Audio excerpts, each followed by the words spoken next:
pogovori, v kateri se z gosti sproščeno pogovarjamo o informacijskem modeliranju zgradb in informacijsko-komunikacijskih tehnologijah v gradbeništvu. V današnji oddaji bomo govorili o novi verziji programa Arhicad, verzija 20. Program je bil izdan v začetku junija. Slovensko predstavitev je program doživel na dveh dogodkih, 20. junija v Ljubljani in 21. junija v Mariboru, ki jih je pripravil Pilon, ki je uradni zastopnik za program Arhicad v Sloveniji.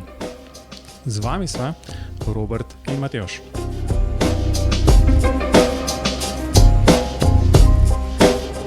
Robi, pozdravljen. Lep pozdrav. No, smo sredi dopusta, ampak očitno mi delamo. Danes imamo gosta, Gorazd Rajh je to, ki prihaja iz podjetja Pilon. No in z Gorazdom se bomo očitno pogovarjali o novih stvareh, ki jih prinaša nova verzija Arhicada. Pozdravljen, Gorazd. Lep pozdrav vsem skupaj. Zelo lepo in zelo vesel sem, da si vzel čas in se oglasil v tej oddaji. Povej, lahko nekaj besedah poveš nekaj o sebi, v bistvu, tako da bojo poslušalci vedeli, s kom se pogovarjamo. Seveda. Tisti, ki me ne poznajo iz številnih predstavitev Arhicada, demonstracij in tečajev in tako naprej, naj izvejo, da nisem arhitekt, nisem gradbenik, sem po izobrazbi strojnik, inženir strojništva, ki je slučajno zašel na to pot že, softvera za arhitekte. Že dolgo časa nazaj, leta 90, sem se pridružil eni ekipi, ki je takrat po Sloveniji prodajal en program, ki se je imenoval Cadi. To je bil nemški softver, takrat velika konkurenca AutoCadu. In tako se je začelo, ker za strojništvo so že imeli nekoga, so mene porabili za arhitekturo in gradbeništvo, tako da zares nikoli nisem delal v strojništvu, ampak sem se vedno nekako bolj držal arhitekture, gradbeništva in tega. Potem sem za par let malo presedlal izključno na hardware, sem bil v računalniškem podjetju, kjer sem skrbel za takrat zelo cenjene grafične delovne postaje Silicon Graphics. Sem bil nekako produktni vodja za to. V Sloveniji leta 2002 pa sva skupaj z Matjažem ustanovila podjetje Pilon AEC, ki se ukvarja izključno z Arhicadom in softverji, ki so v tej branži, se pravi ne samo Arhicad, ampak tudi ostale aplikacije za statične preračune, za vizualizacije in tako naprej. Tako da to na kratko, se pravi z Arhicadom sem od verzije 7, 14 let, tukaj predvsem skrbim za demonstracije, za support uporabnikom, tudi tečaje in take stvari. Zdaj, če se bi malo pohecel, a Cadi še obstaja?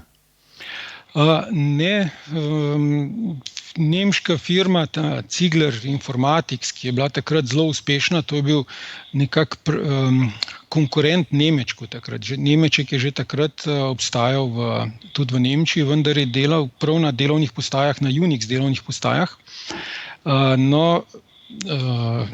Cadi je pa bil takrat še tisti malo starejši poznajo DOS operacijski sistem, se pravi, to je bilo pred prihodom Windowsov in tako kot veliko podjetij je z Cadi zelo zamujal z Windows verzijo. Se pravi, AutoCAD je prišel na Windowse, veliko softvera je prišlo na Windowse, tudi Nemeček je že v bistvu iz Unixa prišel na Windows okolje, pri Cadiju so pa kar še vztrajali na DOSu, so rekli, Windows to je samo modna muha in danes vidimo, kje so Windowsi, kje pa je firma Ziegler Informatics, ki je pač že 15 let ni več. Sem pričakoval, da jih je Nemeček kupil, ne? Očitno ne. Ne, so se kar sami ukinili. Ukinili so se. Silicon Graphics pa tudi ne obstaja, ne? Torej, Silicon Graphics se je že za časa mojega dela preimenoval v SGI, se pravi SGI, in še obstaja. Vendar jasno delovne postaje niso več core business, ampak so serverji in to predvsem ameriška vojska, CIA, FBI in tako naprej. Oni imajo tam toliko dela, da se v bistvu na trgu z uporabniki praktično se ne ukvarjajo z navadnimi uporabniki. Ne? Tako. Meni je predvsem zanimivo to, da sta v tem podjetju Pilon združena dva, ki imata neko ozadje v računalništvu, eno Apple, en čisto po drugi strani Silicon Graphics, pa res nisem pričakoval. Tako da, zanimivo. Torej hardware, ravno takrat, ko sem jaz se s Silicon Graphicsom ukvarjal v moji prejšnji firmi, v prejšnji zaposlitvi, je Silicon Graphics nekako tudi se izpel, kar se tiče delovnih postaj. Unixa praktično ni več na mizah običajnih uporabnikov. No in takrat smo začeli potem z računalniki Compaq. Ne vem, tudi malo starejši se boste spomnili, to je bila gigantska firma, ki jo je kasneje kupil Hewlett Packard, tako da tudi Compaqa ni več. Tako da tukaj se veliko dogaja in noben ne more biti siguren, da čez 10 let, 20 let bo pa še kar samo po sebi umevno, da bomo nekaj uporabljali. Mogoče tudi Windowsov ne bo več, bo kaj drugega. Archicad bomo? To pa definitivno. Archicad je preživel tako Silicon Graphics kot Compaq, kot še marsikaj drugega. 32 let je že na trgu in torej, jaz upam, da je pred nami še svetla prihodnost. Današnja osrednja tema se vrti okoli nove verzije programa Archicad. Skratka, verzija 20 je bila v začetku junija izdana. Skratka, plan je, da gremo skozi tiste najpomembnejše nove stvari, tako da bi mogoče kar začeli. Ne? Skratka, lahko povemo, da se te stvari so objavljene na spletni strani archicad.com. Skratka, na levi strani, če bojo poslušalci šli na tisto stran, bojo videli Archicad 20. No in tam so neke 4 točke. In vsaka točka ima v bistvu še neke podstvari omenjene. No in okoli tega se bomo danes pogovarjali. Jaz verjamem, da večina poslušalcev Archicad pozna, če ga že dnevno ne uporablja, pa vsaj so slišali za njega in so ga kdaj videli. Tako da se ne bi pogovarjali o osnovah Archicada, ampak gremo kar na pač tiste stvari, ki so recimo temu najbolj nove in najbolj sveže. Zdaj, vse skupaj se začne skratka na spletni strani z naslovom okoli tega I-ja. Mi imamo tle na spletni strani oziroma podcastu govorimo o nekem M-ju. No, Archicad oziroma Graphisoft se je očitno odločil, da je treba I poudariti. In to se vsi strinjamo, da je information. Skratka, lahko samo še damo neko hitro vprašanje, kaj je pa I, v smislu, kaj je mogoče pa information ali pa intelligence. No, ampak definitivno je to information. Povej, Gorazd, kaj je zdaj na tem I-ju toliko novega, da ga je treba posebej izpostaviti? Takole. Archicad prihaja ven nova verzija vsako leto in vsako leto se pač neka tema glavna izbere. Letos je to z verzijo 20 informacija, se pravi ta srednja črka v kratici BIM, ki se je v zadnjih parih letih zelo dobro prijela, tako da zdaj, ko rečemo BIM, vsaj večina je že slišala za ta izraz, vejo, zakaj približno si gre. No in building pa model, se pravi B pa M ali pa management, na koncu si vsak zna nekako predstavljati, kaj pa tukaj delajo informacije, pa za res veliko uporabnikov, tako Archicada kot drugih BIM programov, ne ve. Te informacije so do zdaj glavno prihajale iz modela.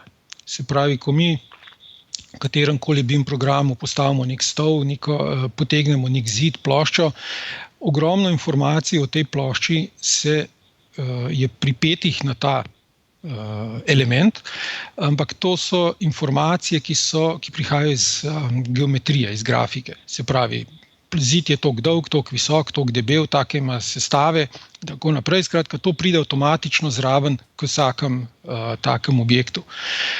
Ampak ta I, ki je v kratici BIM, pomeni več.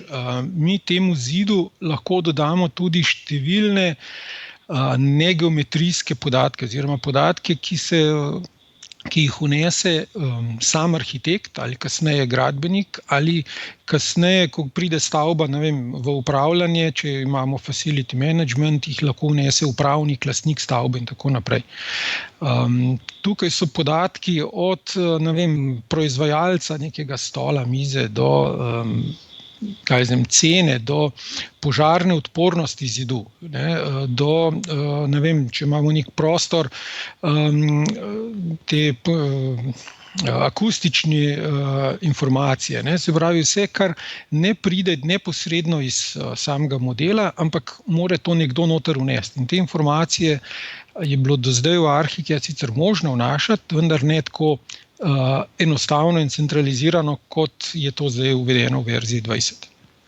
No, tole sem jaz pred oddajo, v bistvu pred snemanjem malo pogledal in zdaj, Robi, morda se ti spomniš, pred parimi leti smo en evropski projekt končali ISES, ki je ravno to bil kar velik problem, ker v bistvu v osnovi te BIM modeli ne vključujejo vseh informacij, ki so potrebne za neke, recimo na tistem projektu smo se ukvarjali z izračun energetske učinkovitosti stavbe, take bolj podrobne, in tam je bil glavni problem v bistvu, kje in na kakšen način ta model, 3D model v bistvu razširiti z nekimi informacijami, tipa v bistvu, kot rečeno, nekih faktorjev, pa mehanskih lastnosti v bistvu in tako naprej. Tako da, v bistvu to, kar se meni v bistvu v tej rešitvi ArchiCAD-a najbolj zanimivo zdi, zdaj ne vem, koliko razpoznaš, koliko je ta sistem v bistvu shranjevanja teh lastnosti standardiziran v IFC-ju, ampak zanimivo se mi zdi predvsem ta neka preprostost rešitve v smislu uvoza in izvoza Excelovih tabel, ker to, kar smo mi nakomplicirali po domače povedano v projektu z jasno zapletenimi spletnimi storitvami in servisi in zbiranjem teh podatkov in po možnostjo s kakšno ontologijo odzadaj, se mi zdi ta rešitev v bistvu taka zelo uporabniku prijazna. Zdaj, kot rečeno, inženirska. Ja, tako. Zdaj, kot rečeno, meni osebno se poraja edino takšno vprašanje, koliko tega je standardiziran v smislu, kot rečeno, ali je zdaj možno to, če se izvozi v IFC, ali je možno ta IFC potem nekako na dost tak, recimo, klasičen način uporabiti tudi nekje drugje in prenesti vse te podatke, ki jih recimo imamo potem v BIM modelu noter v ArchiCAD-u. Ja, takole, IFC je sam po sebi nosi ogromno informacij. Ko nekemu uporabniku pokažemo, koliko vse polj je v tem IFC-ju, kaj vse lahko enemu zidu, recimo, če kot najbolj standarden element v arhitekturi, koliko informacij lahko pripnemo na en IFC objekt, se ljudje včasih držijo za glavo. Ja, kdo bo pa vse to noter izpolnjeval? In tukaj je dejansko tisti, ki nimajo standardiziranih teh objektov, tisti imajo velike težave, ker arhitekti jasno ne bojo vsakega zidu posebej zbrali, pa mu upisali noter 10-20 podatkov, pa šli potem na naslednji zid in tako naprej. Zato je ta metoda, da lahko uvozimo preko Excela, se pravi, najprej moramo iz ArchiCAD-a izvoziti popis objektov, ne vem, zidov, plošč, pohištva, karkoli, izvoziti v Excel. Ta Excel potem nekdo popolni, običajno to ni arhitekt, ampak nek zunanji sodelavec, dobavitelj, okna, vrata, karkoli. In če ta isti Excel potem uvozimo nazaj v Archicad, smo tudi v model dodali ogromno teh lastnosti, ki jih je recimo dobavitelj dodal v ta Excel. Zdaj, vse te lastnosti se seveda zapišejo v IFC, in samo na drugi strani, se pravi, ko IFC model damo strojniku, statiku, za facility management in tako naprej, če je nekdo na uni strani sposoben te podatke uporabiti, so ti podatki vsi na voljo in živi v IFC-ju. Ja, če samo omenim problem, ki smo ga imeli pri tem projektu, ki ga je Matevž omenil, ni bil samo v tem, da ni bilo teh informacij za dobiti, ampak je bilo tudi v načinu, kako so posamezni programi zapisovali te informacije v svoje izvozne formate. In zato me zanima, če Archicad v tem smislu na kak standardiziran način potem prenaša naprej informacije, ali je še vedno najboljše upravljati njihov zaprt format oziroma ta BIM model v njihovem. Sem že pozabil, kakšne so končnice dotekno.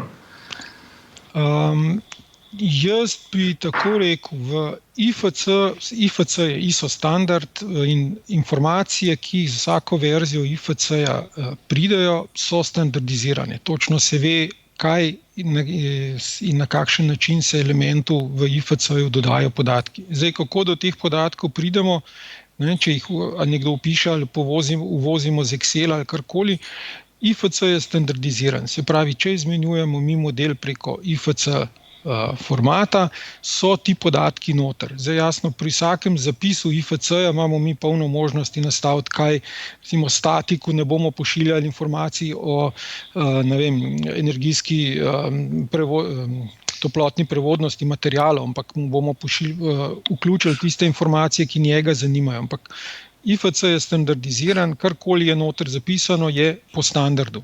In če ga nekdo zna prebrati, ima vse informacije standardizirane noter. Ja, sej v bistvu zraven berem tole, kaj je napisano in vidim, da je v bistvu, se mi zdi skoraj najbolj verjetno en izmed prvih programov, ki je očitno IFC 4 kompatibilen.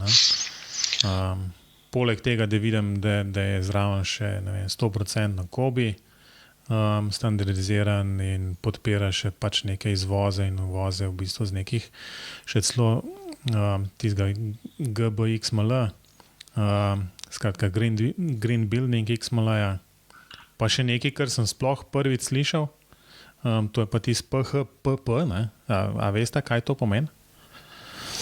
Vem, zakaj je. Sem moral prav pogooglati vmes, ker to PHPP je Passive House Planning Package. Tako da očitno mislim, vse stvari tudi na polju standardiziranja podatkov, zapisa podatkov nekako dogaja. Ne? Ja, če tukaj le samo za sekundo vskočim, ta PHPP je v bistvu format zapisa, to je ta Passive House Institute, in po katerem morajo biti, to je v bistvu ena velika Excelova tabela, ki ima noter izračune energetske učinkovitosti, porabe in tako naprej.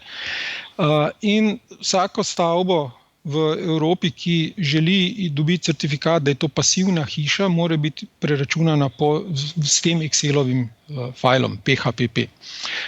No in ta PHPP, ko ga prvič odpreš, izgleda zelo grozljivo, skratka ogromno polj, kjer je treba opisovati kvadrature fasad proti severu, jugu, kvadrature oken, kakšni so okviri in tako naprej. No in iz Archicada lahko izvozimo komplet geometrijo modela z vsemi toplotnimi karakteristikami posameznih sten, oken, stropov in tako naprej. Direktno v ta Excelov file, se pravi 80% dela nam je prihranjeno, kar moramo še v te Excel uvoziti, so potem samo še kakšne so strojne inštalacije, število ljudi, ki je v tej stavbi in tako naprej. Tako da to je bilo že do zdaj možno, ampak ne neposredno iz ArchiCAD-a, zdaj pa v 20, ki je pa to standardni del tudi ArchiCAD-a. Tako da to je med arhitekti zelo poznana metoda, ker ne moreš dobiti tudi subvencij, ekosubvencij za stavbo, da je pasivna hiša, če nisi dokazal, da je to res pasivna s tem Excelovim fajlom. Fantastično. Zdaj bom ponovil en stavek, ki ga je izrekel enkrat en raziskovalec z VTT inštituta danes Finske, Mati Hanus. No in Robja, ti veš, kaj je rekel? Marsikaj je rekel, ne vem točno, kaj misliš. Ampak če ste ugotovili, da se da v bistvu 90% stvari v gradbeništvu narediti z Excelom. Točno, ja. Skratka. A ni on se rekel 95? No, skratka, to je to, ne. Tamle se Excel nekaj prenaša, tle se z Excelom računa toplotna učinkovitost, v bistvu skratka, ja, očitno je Excel dejansko zakoreninjen tukaj v gradbeništvu. Ja, je pa tudi to samo en dokaz. BIM, večina ljudi, arhitektov recimo, BIM enači s 3D modelom. BIM ni 3D model, je daleč od tega, da bi 3D model bil avtomatično BIM, se pravi, hišo sem naredil v 3D, to je avtomatično BIM. BIM vsebuje ogromno podatkov. Eni so 3D, eni so grafični, eni so tekstovni, tudi neko poročilo na koncu, tekstovno Word dokument je lahko del BIM-a in seveda Excel. Tabele. Ja. Odlično. A še kakšno rečemo na tale I? Ali gremo naprej? Ja, zdaj tako, okrog tega I-ja, zdaj samo, da vnesemo noter podatke, ni zadost. Jasno, zdaj ArchiCAD 20 ima zelo fino metodo, da te podatke tudi vizualno prikažemo na našem načrtu. Tukaj se mogoče grem že na naslednjo točko. V novostih ArchiCAD-a, se pravi, mi lahko po teh informacijah, ki smo jih vnesli k objektu, iščemo objekte, recimo select, izberemo vse zunanje zidove, ki so tudi nosilni in ki imajo, višino višjo od 2 metrov. Skratka, po kakršnih koli takih pravilih lahko mi znotraj modela izbiramo in jih tudi na načrtu prikažemo.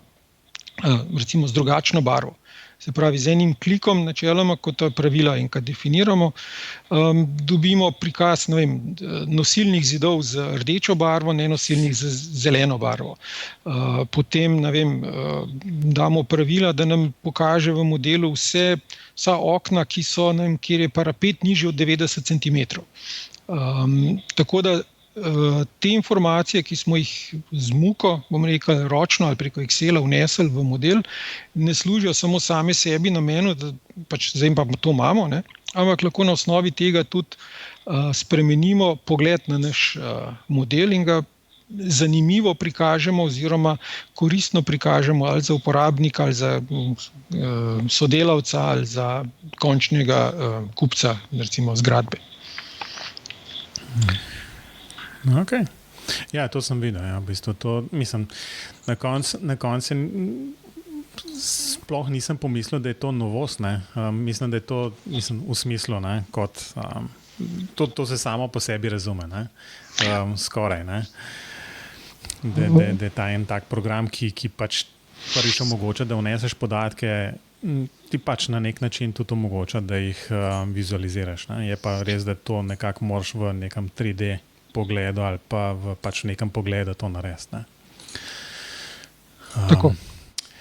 Ok, mislim, da je tista zadnja točka pri tem I-ju, ta deljenje informacij, to smo bolj manj obdelali okoli tistega IFC-ja. Smo šli skozi, mislim, da je to v glavnem. V glavnem, ja, tukaj okrog IFC 4 bi samo eno kratko opozorilce. ArchiCAD je dejansko IFC 4 compliant, se pravi, lahko izvozimo v IFC4, vendar moramo vedeti, da večina softverov IFC4 ne zna prebrati. Ne? Se pravi, če mi izvažamo model v nek DDS-ket za strojne inštalacije ali pa v Solibri, dokler oni ne znajo IFC4, bo pač oni postrigali tiste informacije, ki v IFC4 obstajajo, ki so z ArchiCAD-a prišle, tako da še kar nekaj časa, dokler še vsi ostale aplikacije ne pridejo na IFC4, bo kaj je 3x2 ali kako je ta zadnja verzija, prejšnja verzija IFC-ja bo aktualna, tako rečem. Imaš mogoče ravno, ko smo pri tem, kakšno informacijo, kakšen je v bistvu kakšna dinamika tega prevzemanja IFC-ja, oziroma pač koliko časa po tem, ko je ta IFC4 je, koliko 2 leti star po moje, skoraj nekaj tazga, no, zdaj je bila nek update je bil vmes narejen, ne? Koliko časa po tem dejansko pride to v nek software? Ja, v bistvu vse se že tukaj pri ArchiCAD-u vidi. Ne. Takoj naslednja verzija nekega softvera običajno še nima ta zadnja verzija IFC-ja, ne. Tako kot recimo DVG, ne. Izvoz DVG-ja iz ArchiCAD-a ali pa uvoz, ne, nikoli ni za tisti AutoCAD, ki je trenutno aktualen, ampak vedno za eno verzijo nazaj, ne. Zato ker pač za razvoj iz teh prevajalnikov je potreben nek čas. Tako da tudi ostali softverji, jaz mislim, da z letošnjimi nadgradnjami bojo vsi nekako prišli na IFC4. Tisti, ki so letos že imeli nadgradnje, pa še niso na IFC, bojo drugo leto, tako da tako večina softverov ima letne te update cikle, tako da v roku enega leta bojo po mojem vsi IFC4. No, jaz sicer imam dvomim o tem, ker ArchiCAD je že v preteklih letih dokazal, da je bil na tem področju vedno med prvimi, če ne celo prvi. Ampak zdaj tisto podjetje, ki resno misli z OpenBeamom, bi pač res morala iti v to smer. Naslednja takšna točka v bistvu oziroma novost verzije 20 je v bistvu očitno bolj povezana z grafiko, to je malo težko opisati vse, ne? Ampak Gorazd, kaj lahko o tem povemo, da bojo uporabniki oziroma pač poslušalci dobili nek občutek? Ja, tako je. Mislim, da je škoda, da zdaj opisujemo, kako izgledajo te graphical favorites, kot se po angleško temu reče originalno. Mi smo to nekako prevedli v grafične bližnjice. Te bližnjice do prednastavljenih objektov ima ArchiCAD že zadnjih 15 let. Imenujejo se favorites in princip dela je tak, da enostavno, ko nek objekt, kakršenkoli, ali je to zid, plošča, stol, miza, definiramo do željenega izgleda. Tipičen primer so recimo okna, vrata. Pri oknih imamo 100 različnih nastavitev, od parapeta do poličke, do kljuke, do odpiranja in tako naprej. Ko enkrat nek tak objekt oblikujemo, definiramo, si ga shranimo za bodočo uporabo. To je analogija, kot jo imamo recimo v browserju, ko imamo svoje priljubljene spletne strani in pač, da ne tipkamo noter v vrstico v browserju, kliknemo na gumbek in dobimo točno tisto spletno stran, ki smo jo shranili. No, enak način je pri teh favoritih, se pravi priljubljenih objektih, vendar do zdaj smo lahko take objekte shranili samo pod ime. Se pravi, neko ime smo dali, vrata 90 cm, notranja, karkoli. Med njimi je bilo težko najti, razen po opisu nisi vedel, v čem se razlikujejo. No, zdaj so pa to naredili dosti bolj elegantno. Vsak tak shranjena bližnjica do nekega objekta ima svojo grafično ikono, ki predstavlja točno tiste nastavitve, ki smo jih mi spremenili. Se pravi, ni to neka generična ikonca za vrata, ampak imamo, če so vrata enokrilna, vidimo enokrilna vrata, take in take dimenzije, z okvirjem, s kljuko. In na tak način si zelo poenostavimo izdelavo lastnih oziroma birojevskih knjižnic. Kajti zelo velikokrat vidimo, če v nekem biroju, dela 5 arhitektov, se morajo med sabo zmeniti, kakšen simbol za večje školjko bojo pa v biroju uporabljali, da nima vsak načrt malo drugačnega simbola, s kakšnimi tipi črt bojo imeli kakšne objekte narisane in tako naprej. In zdaj s temi grafičnimi favoriti, recimo pri neki zgradbi imamo 2, 3 tipe vrat in ko se to enkrat definira, se jih shrani, se ne more zgoditi, da bi vrata v 3. nadstropju pa izgledala malo drugače kot vrata v 1. nadstropju. S tem zmanjšamo število napak, olajšamo delo, predvsem jih je pa zelo enostavno deliti med sodelavci. Ko jih je običajno eden v biroju tak, ki se tega loti, ko jih naredi, jih enostavno skopira še na ostale računalnike in imajo vsi enake vhodne podatke v teh lastnih knjižnicah. Tako da to nekako bi tako z besedami lahko te graphical favorites oziroma grafične bližnjice opisali. Je pa fino si jih pogledati v živo, ker je lažje. Ja, to, koliko si predstavil, je res, se mi zdi, en velik plus v bistvu zato, da dejansko dobiš nek standarden prikaz, še posebej pač na nivoju enega biroja, da se te stvari ne podvaja, da ne dela glih vsak malo po svoje. Ne? Tako da, če je to potem možno nekako deliti na nekem strežniku in v bistvu še to malo poenostaviti, ne?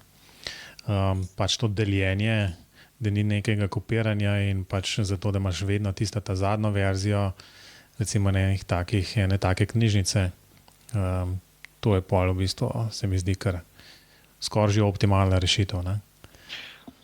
Ja, do zdaj je že to bilo v tisti, ki so delali v teamwork načinu, se pravi, da več ljudi dostopa do istega projekta hkrati. Dokler delaš v teamworku, so itak vsi te grafični, te priljubljeni, vse nastavitve so enake za vse, ki sodelujejo v teamworku. Če pa imamo v biroju par ljudi in vsak dela na svojem projektu, tam je pa tako, vsak si sproti recimo neka okna, vrata naredi taka, ko jih rabi, zdaj, a jih ažurira naslednjič ali ne.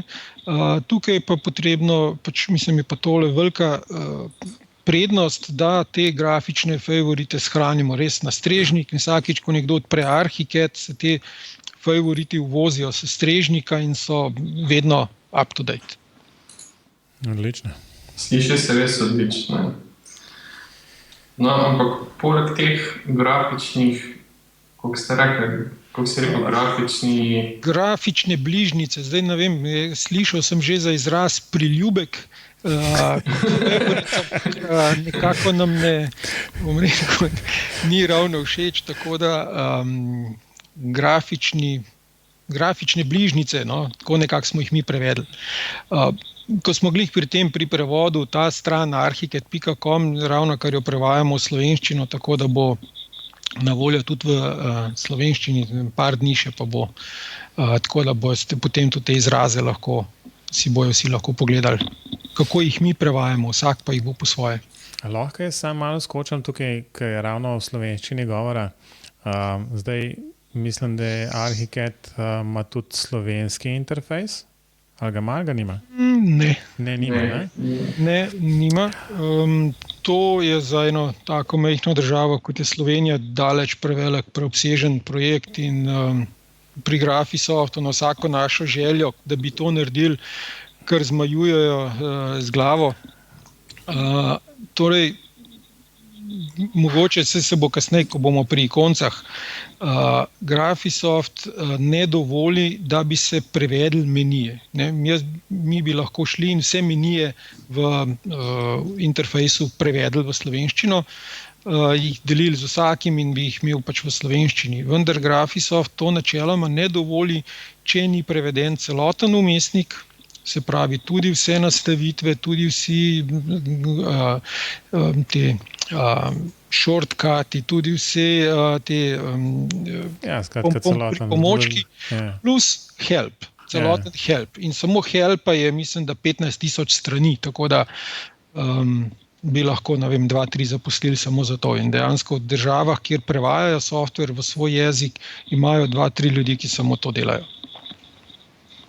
Ja, to je bilo v bistvu bolj vprašanje zato, ker pač ste se lotili prevajati to spletno stran, ne? Zaradi tega sem mislil, pa očitno je tudi interfejs preveden. Ne, kar mi naredimo, naredimo slovensko predlogo, slovenski template, ki ga tudi ravno kar končujemo za verzijo 20, ki je prosto dostopen na naši spletni strani. In kar ta slovenska predloga naredi, ko odpremo nov prazen projekt v Arhikedu za uporabo te slovenske predloge, dobimo okolje in nastavitve delno prilagojene slovenskim načinu uporabe ali pa načinu projektiranja v Sloveniji. Se pravi, layeri so prevedeni, gradbeni materiali so prevedeni, informacije o materialih po PURES-u 2010 so vnešene noter. Se pravi, toplotne prevodnosti materialov, pripravljeni so popisi, glava na listih in tako naprej. Ampak sam uporabniški vmesnik je pa v angleščini. Imamo tudi nekaj uporabnikov, ki ga uporabljajo v nemščini in celo par v italijanščini, ker jim pač to bliže. Ampak v slovenščini ga pa še ne pričakovati kaj kmalu. No, sej, jaz sem bolj proti temu prevajanju, zaradi tega, ker se mi zdi, da je recimo to, ko gledam študente, ki uporabljajo slovensko verzijo Worda, se mi zdi, da imajo na koncu problem v bistvu z angleščino. In razumeti nek help, v bistvu, ki pa jasno, ki jih pogooglaš, dobiš pa jasno zadevo v angleščini. In na koncu se sprašuje, kako zdaj to aplicirati v nekem slovenskem Wordu ali pa Excelu. Jaz moram na tem mestu protestirati, glede na to, da je moja žena prevajalka. Bi rekel sam to, da je že Gorazd sam prej pokazal eno od problemov, ko enostavno ne znamo prevediti, oziroma ne bom rekel ne znamo, ampak se niti ne potrudimo, da bi prevedli, ker nam je angleščina tudi blizu. Jaz pa mislim, da bi se morali potruditi prevesti izraze. Mi se trudimo jih prevajati v korespondenci z uporabniki, na tečajih in tako naprej. Se pravi, želimo prevesti, ker dejansko opažamo, pa ne bi rad kogarkoli žalil, ampak zelo veliko pomanjkanje znanja angleščine. Ni problem prebrati ukaz wall, pa slab, pa ne vem, door, window, ampak zelo velikokrat vidim od uporabnikov, da help znajo najti, ampak enostavno ne razumejo helpa, kjer je vse skupaj napisano v angleščini, z malo več stavki, malo več slovnice. Tako da, ne vem, tukaj bi mogoče bolj srednje šole mogli, pa fakultete, da je jezik zelo pomemben. Prevajati čim več, skratka, ne, da zdaj vse v angleščini govorimo, ampak žal, ko pridemo do takih softverov, kot je Arhicad, Revit in tako naprej, jaz dvomim, da bo kdaj, oziroma z veliko zamudo bojo slovenske verzije. Tudi pri Arhicadu recimo vidimo španska verzija, poljska, češka verzija, to so le dosti večji trgi, pridejo običajno pol leta za uradno predstavitvijo softvera, pridejo te lokalizirane verzije. Tako da vem, da tudi veliko Poljakov in Čehov uporablja angleško verzijo, ker enostavno nočejo čakati pol leta ali pa 3/4 leta za to, da bojo prevedeli nekaj. Naslednja taka večja novost, oziroma kar je Arhicad izpostavil kot ena novost te verzije 20, je bila tudi izboljšana vizualizacija oziroma podpora vizualizaciji. Jaz sem bil na tem dogodku, ki ga je organiziral Pilon, in sem že videl, kar je Gorazd prikazal, ampak mogoče lahko predstaviš tiste glavne novosti, ki so, mislim, da prej ni bilo te dvotočkovne perspektive.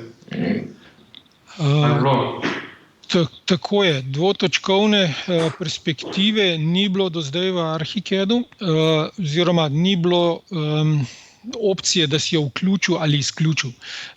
Kar si lahko naredil je, da si pač kamero postavil in določil, da je pač kamera gleda horizontalno, se pravi, da je nisi dvignil ali spustil točke pogleda in si s tem nekako prevaral software, da so bile potem stranice vertikalne. No, zdaj imamo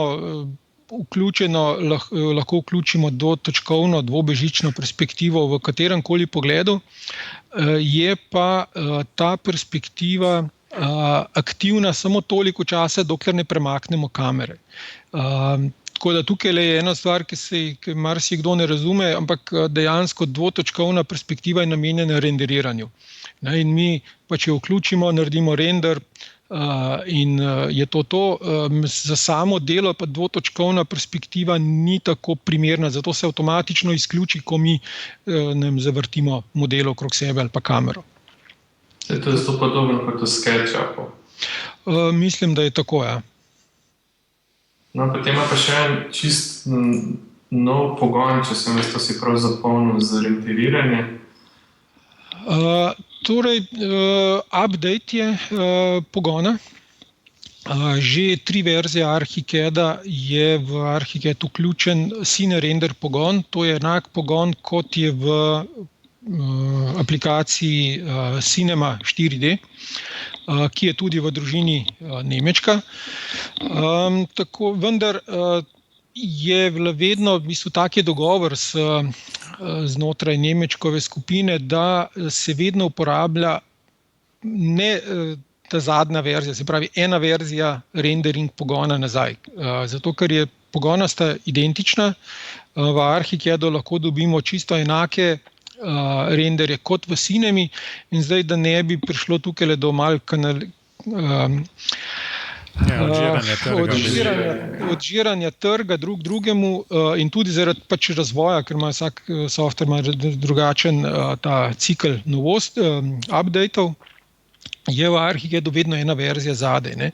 Do zdaj je bila R15, Cinema zdaj je v 20, ki je R16, ki prinaša neko turbo boost tehnologijo pri physical renderju, se pravi, da je hitrejši render, hitreje ga dobimo, tudi kar se tiče materialov, imamo zdaj te kanale, ki jih Cinema 4D uporablja, so zdaj eni kanali združeni, reflectance channel, vendar, tako bom rekel, opažamo uporabniki ArchiCAD-a, tisti, ki so zelo specializirani, da delajo tudi renderje, tisti potem grejo vse te nastavitve sprobavati. Tipičen uporabnik pa vzame eno od predefiniranih scen, ki so zelo dobro nastavljene, tukaj jih moram pohvaliti že ves čas. Ena od predefiniranih scen, ne vem, nočni pogled, večerni zahod, sončni zahod in tako naprej, interier ali eksterier, in uporabi eno od teh scen, naredi render in gotovo. Tisti, ki se pa z renderji bolj ukvarjajo, pa znajo ceniti, da je zdaj nov engine, ki je malo hitrejši, tudi te shaderji so, se pravi, te teksture so posodobljene na ta nov render, predvsem pa uvažajo iz Cinema 4D projektov, uvažajo lahko svoje materiale. Tako da tisti, ki poznajo Cinemo, so v ArchiCAD-u počutijo čisto kot doma in bojo to zelo dobro znali izkoristiti. No, zadnja taka skupina novosti se nanaša pa na uporabniški vmesnik. Tle jaz mislim, da je kar tudi nekaj novega. Goraz, kaj je tazga za posebej za izpostaviti? Ja, tukaj jaz sem vsako leto tudi beta tester novih verzij, tako da jaz nove verzije vidim že tam nekje konec marca. In daleč najbolj sem bil skeptičen okrog teh novosti pri uporabniškem vmesniku, ker tisti dolgoletni uporabniki ArchiCAD-a se mogoče še spomnijo spremembe uporabniškega vmesnika iz verzije 7/8 na ArchiCAD 8. Takrat je bila to skoraj revolucija, stari uporabniki so rekli, da raj zamenjajo, kot da bi ta nov uporabniški vmesnik uporabljali. No, to se je potem v parih mesecih se je malo zadeva umirila. Spremeniti uporabniški vmesnik nekomu, ki že 10 let uporablja program, je lahko hudo tvegana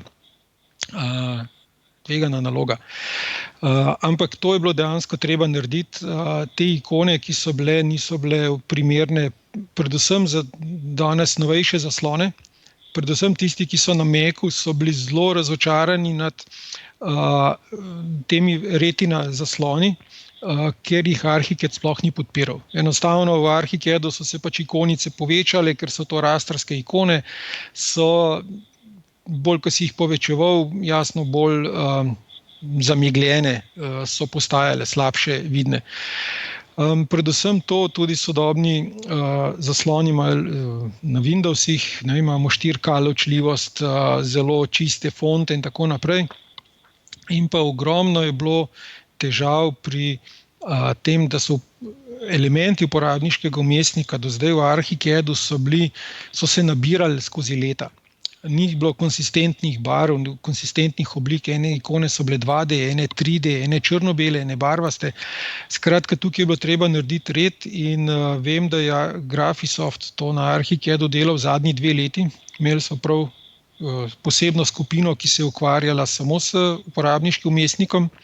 Najeli so zunanjo firmo, ki je specializirana za uporabniške vmesnike. In moram reči, da od uporabnikov trenutno prejemamo samo pohvale, da je uporabniški vmesnik lepši, čistejši, modernejši, pri tem pa ni toliko spremenjen, da se uporabniki v njem ne bi znajdeli. Tako da to mislim, da je glavna pohvala. Če samo povemo, da je v Archicadu, pa verjetno tudi v drugih programih, 7000 ikon, ki jih je bilo treba na novo narisati, potem vse pogovorna okna prilagoditi, da pač nov font, nove ikone, da vse skupaj paše. To je res eno veliko delo, ki ga je bilo enkrat treba narediti, no in zdaj mislim, da bomo za naslednjih par let ali pa 10 let bomo zdaj gledali tak uporabniški vmesnik. Šlo je pa v glavnem za to, da se čim več delovnega prostora na monitorju nameni risbi, se pravi projektu, ne pa da imamo ikonce, pa opise, pa palete in tako naprej. Tudi kar nekaj ikon je zginilo, tiste tipične ikone, ki jih vsak pozna, save, open in tako naprej.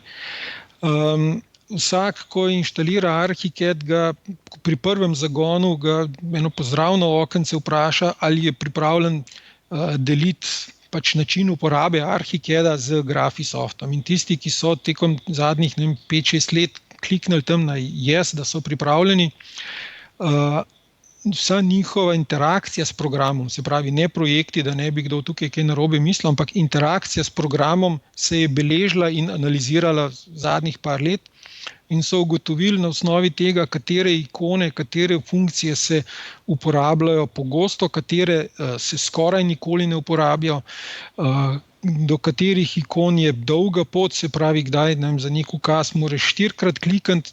Jasno, tak ukaz, če je zelo pogosto uporabljen, so ga zdaj prestavili na malo bolj očitno mesto, tako da celoten program deluje enostavnejše, hitrejše, predvsem pa, ko se enkrat navaja na bližnjice, vidiš, da dejansko se da zdaj lažje in hitreje delati. Ja, v bistvu jaz nisem imel še sicer prilike uporabljati to zadnjo verzijo, ampak moram reči, da vsaka posodobitev uporabniškega vmesnika je zelo dobrodošla, zaradi tega, ker se spomnim, ko sem recimo Archicad pred leti mogoče malo bolj intenzivno uporabljal, sem se vedno precej lovil tam noter. Tako da je lahko sam boljš, no, vsaj z mojega stališča. Ja, gledajte, jaz sem parkrat poskusil čistko iz radovednosti Revit in moram reči, da sem imel verjetno podoben občutek, kot ga imate videli ali pa kot ga ima večina. Praktično nič nisem znal narisati, čeprav že toliko in toliko let delam s BIM programi.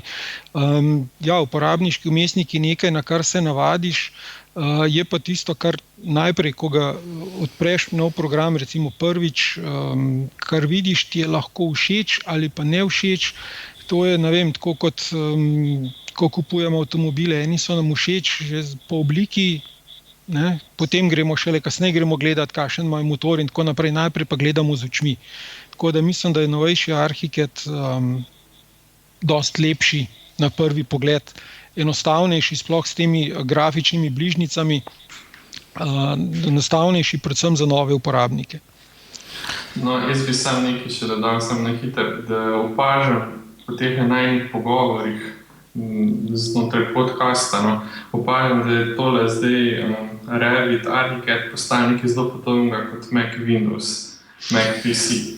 Tako da jaz upam vsem, da se bo znotraj te slovenske BIM skupnosti enkrat dojeli, da OpenBIM standardi bi naj to dvoje združevali. To ni to, kot je na Macu pa na PC-ju. Sem tako. Definitivno. Lejte, takole jaz gledam vsak, ki iz AutoCAD-a prestopi na BIM aplikacijo, je naredil velik korak naprej. Najtežje razumem tiste, recimo, ki se pri nas pridejo zanimati, pa vem, da gre danes vsak tudi gre Revit pogledati in potem reče, ne, BIM pa ni za nas, mi pa v AutoCAD-u smo toliko hitrejši, da mi bomo pa kar na AutoCAD-u ostali.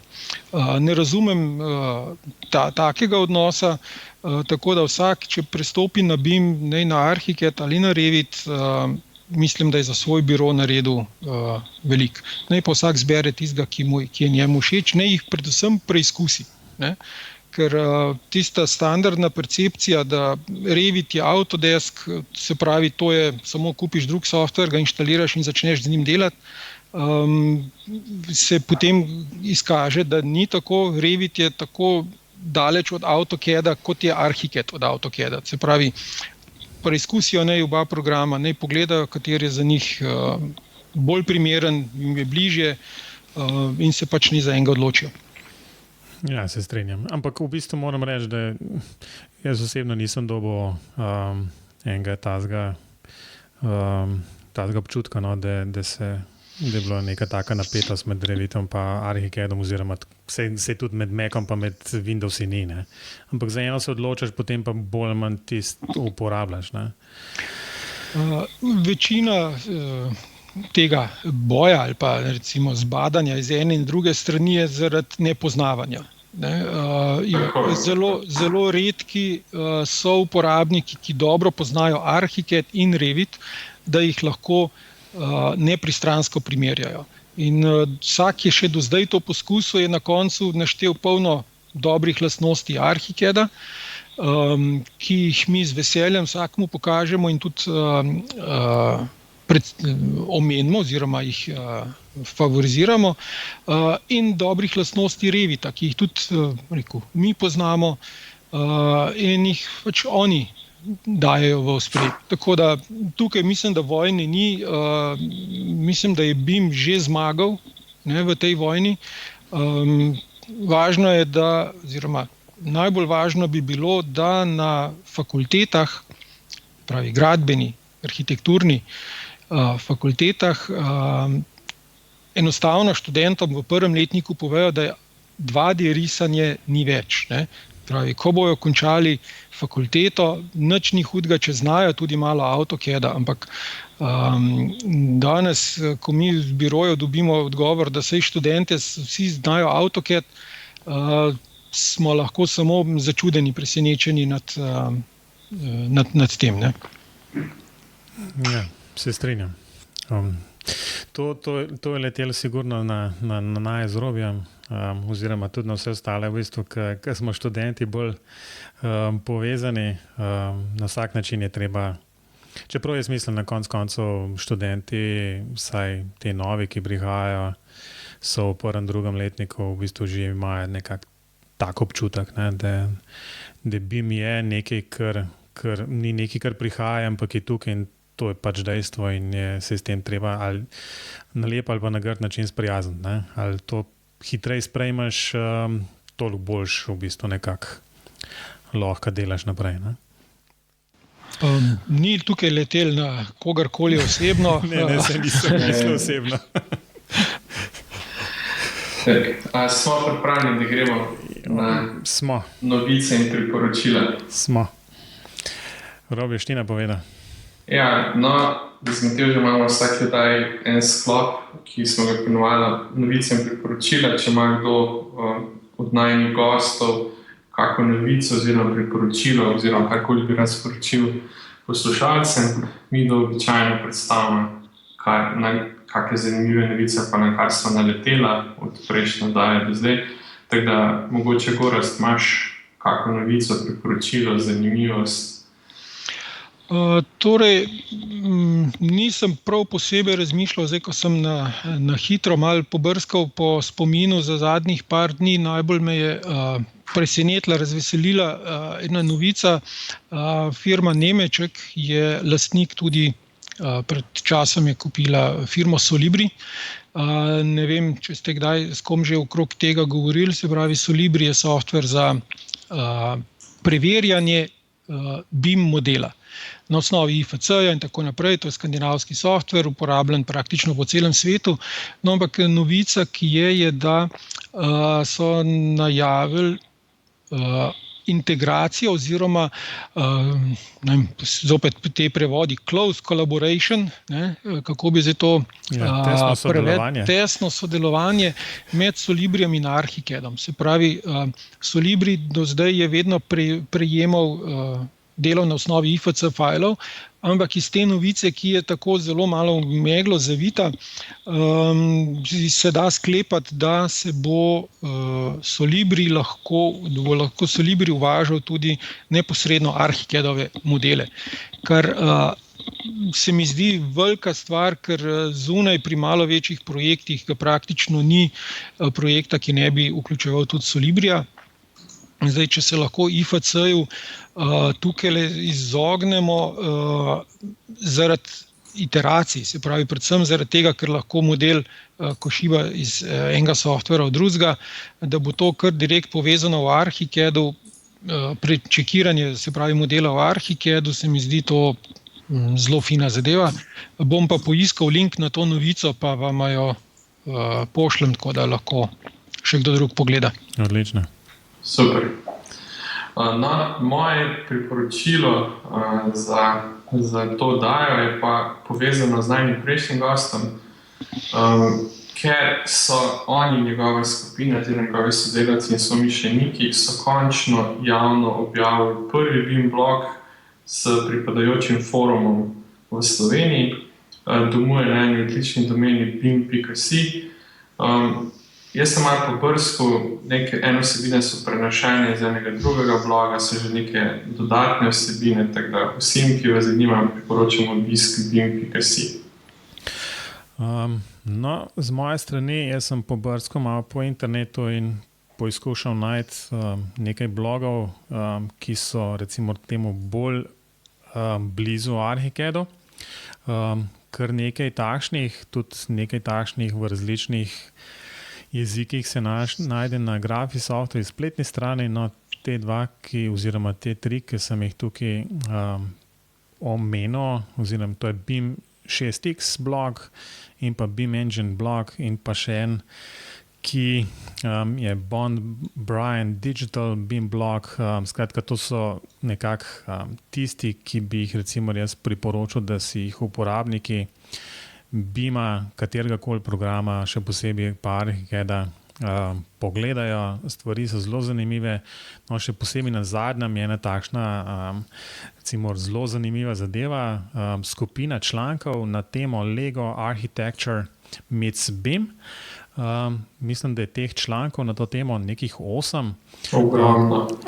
In pa avtor obljublja, da bo knjižnico BIM modelov Lego kock dal na voljo za prosto uporabo, tako da na koncu lahko sestavimo pravo hišo Lego kock, jasno v virtualnem svetu. Po možnosti to povežemo še s 3D printerjem, pa smo zmagali. Tako da je zelo zanimivo branje. Predvsem so pa te članki namenjeni za recimo malo bolj poenostavljeno razlago, kaj BIM sploh je. Tako da je zelo zanimivo branje. Ok, To so bile novice, gremo kar hitro naprej, ker smo očitno zelo dopustniško razpoloženi, smo dolgi in razglabljamo vse počes. Skratka, hitra vprašanja. Gorazd, tukaj boš ti odgovoril na 3 standardne vprašanja. Prvo vprašanje je BIM programska oprema, ki jo uporabljaš. En program moraš povedati. Tako, Arhicad definitivno, čeprav sam nisem projektant, ne projektiram, ampak cel dan sedim za njim, rešujem probleme uporabnikov, svetujem, pišem in tako naprej, tako da Arhicad definitivno. Omenil bi še ene par softverov, ki jih tudi dnevno uporabljam, ki so, da ne bo zdaj kakšnega marketinga, brezplačni. To je Tekla BIMsite, se pravi, čim delate z IFC-jem, Tekla BIMsite si inštalirajte, brezplačen program, preverite IFC model, kolizije, če imate še strojne inštalacije ali pa konstrukcijo, preverite kolizije in take stvari. Tako da to je vsakodnevno. Pa, dobro, še polhen še drugih, ampak Arhicad jasno prednjači. Naslednje vprašanje imamo z Matevžem vedno najraje. In sicer zanima naju, kako razumeš BIM? A je tisto M na koncu, a je to model ali je to proces? Tisto M na koncu je definitivno model, pa ja, trenutno model, vendar BIM je proces. Kot sem že med današnjim tem pogovorom povedal, 3D model ni enako BIM. BIM so informacije, BIM je model, ki se ga dopolnjuje tekom celotnega življenjskega cikla stavbe. Večina ljudi BIM razume, predvsem arhitekti, ja, jaz svoj projekt naredim in zdaj je konec. Tudi v vašem prejšnjem blogu, podcastu je bilo omenjeno facility management. Ta prave vrednosti BIM-a, kakorkoli je že zdaj koristen v fazi projektiranja, ampak ta glavne prednosti BIM-a se poznajo kasneje, ko stavba začne živeti. Vsi živimo v stavbah in vsak ve, kaj vse bi spremenil, če bi imel možnost v teh stavbah. In tako da BIM je definitivno proces, ki se ga ne da ustaviti in je tukaj. Skratka, bom moral napisati proces, čeprav sem bil zelo začetka vesel, da je to model, ampak v redu. Pri meni je bilo ravno obratno. Zdaj še zadnje vprašanje. OpenBIM, da ne, kje ti vidiš, je to prihodnost ali bomo končali z skupino programov okoli Autodeska oziroma Revita ali pa skupino programov okoli Graphisofta, Arhicada ali kaj podobnega? Ja, zdaj tako, tukaj sem jaz majhen drugačni vlogi kot recimo uporabnik. Če gledam skozi oči uporabnika, bi bil zelo žalosten, če prevlada ali Autodesk, ali Nemeček skupina, ali ne vem, Bentley. Te so 3, ki trenutno prevladujejo, da bi eden od teh 3 postal dominanten. Vsi vemo, da monopol, kakršenkoli je, ni dober in mislim, da je fino, da imajo uporabniki možnost izbire. Jasno, če pa že mora ena firma zmagati, pa naj bo to Nemeček.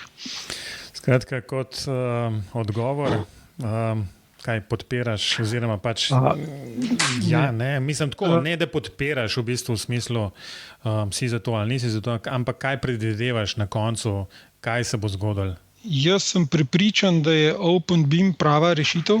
Se pravi, vsak, ki sodeluje v tem procesu, od prvega geodeta, ki gre pa do uporabnika na koncu stavbe, facility management, naj si izbere svoj software, ki mu je všeč, ki ga pozna, ki ga lahko kupi oziroma ga lahko vzdržuje, mu ni predrag.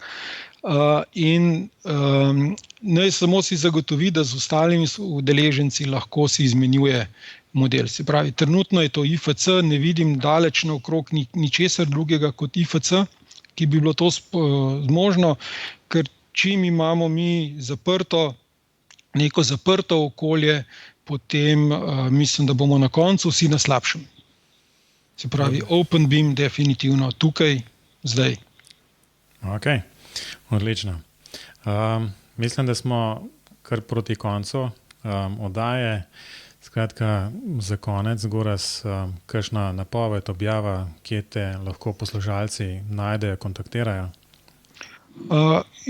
Torej najlažje, če koga karkoli zanima okrog Archicada, če želi predstavitev, da sploh vidi, kako zadeva deluje, naj pokliče v podjetje Pilon. Mi smo v Tehnološkem parku v Ljubljani. Pilon.si je naša domena, tako da tam najdete vse, tudi maile in telefone. Objave, napovedi, definitivno bomo zdaj jeseni nadaljevali s našimi srečanji Archicad Mala Malca. Prvega smo imeli spomladi.